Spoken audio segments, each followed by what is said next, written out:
অগ্নিকাণ্ডের কারণে কাবা ঘর জ্বলে গিয়েছিল, ধ্বংস হয়েছিল, কিছু অংশ নষ্ট হয়ে গিয়েছিল।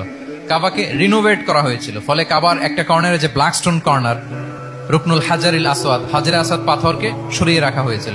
এখন কাবা যখন পুনর্নির্মাণ শেষ, ওই হাজরে আসওয়াদ পাথরকে আবার তার জায়গায় রাখা হবে। কিন্তু কে রাখবে? সবাই রাখতে চায়। সব দলের নেতারা বলে আমরা রাখবো, এক দলের নেতা বলে যে আমি রাখবো। অনেক very prestigious and dignified issue, prestige আমরা কাউকে নিতে দিব না। আরেক দলের নেতা বলে না, ওদের বেশি আমরা রাখবো। দলের নেতা বলে যে না, এটা আমাদেরই। আরেকজন বলে রক্তের গঙ্গা বইয়ে দিব মক্কায়, কিন্তু এই সম্মান হাতছাড়া হতে দেব না। এখন জাতীয় চান নেতা গেছে তার দিকে, প্রধান তো নাই। পাথর কয়টা? শুধুমাত্র একটা। মিন টাইম রাসূল সাল্লাল্লাহু আলাইহি ওয়াসাল্লাম আসলেন। রাসূল সাল্লাল্লাহু আলাইহি ওয়াসাল্লামকে দেখেই সবাই হ্যাপি। সবাই বলে যা আমিনুন রাদিনা বি, এই তো আলামিন আসছে, ওই ফয়সালা করবে। আল্লাহ রাসূল সাল্লাল্লাহু আলাইহি ওয়াসাল্লাম বললেন কি হয়েছে? এই ঘটনা। কেউ চান নেতা বলে পাথর নিয়ে তারা নিজেরা রাখবে, কাউকে দিবেন। রাসূল সাল্লাল্লাহু আলাইহি ওয়াসাল্লাম বললেন ঠিক আছে, চাদর নিয়ে আসো, তো নিয়ে আসা হলো। জাতীয় চান নেতা তাদের চার কর্নার ধরে দাঁড়ালো।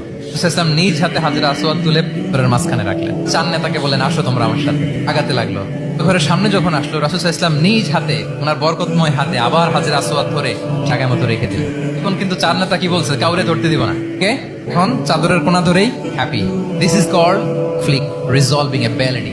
নেতার এরকম কনফ্লিক্ট মাঝে যখন এই ধরনের বিরোধ তৈরি হয়, মেলা তৈরি হয়, মারির মতো পরিস্থিতি তৈরি হয়, সংঘাতের মতো একটা সিচুয়েশন হয়, তাই এটাকে রিজলভ করার ক্যাপাসিটি, এবিলিটি তার থাকতে হবে। আল্লাহ রাসূল সাল্লাল্লাহু আলাইহি ওয়াসাল্লামকে আল্লাহ তাআলা এটা দিয়েছিলেন। আল্লাহু আকবার।